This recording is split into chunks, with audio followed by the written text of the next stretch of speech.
Gullar festivaliga mana birinchilardan bo'lib Namangan viloyat hokimligini gullar bilan bezatilgan avtomashinasi undan keyin mana ketgan. Davlatimiz bayrog'i aks etgan ekan bu yerda. Ya mana viloyat hokimliginiki gerb aks ettirilgan.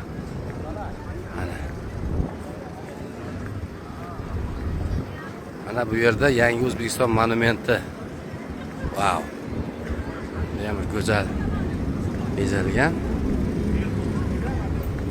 Ya'ni o'sha bu City of Flowers. Oh, bu yerda mana mototsiklda kelyapti.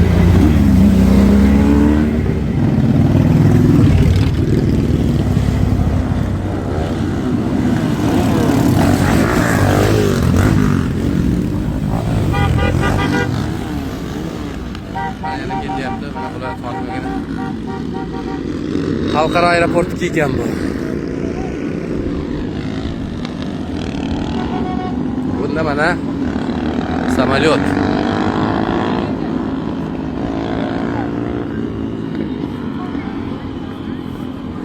Gullar festivali umuman avtomashinalar, gullarga bo'lgan avtomashinalar paradiga tayyorgarliklar mana hozir. Shuncha mashina ekan, alohida bu tarafdan hozir aeroport ichida qolgan mashinalarni chiqarishar ekan.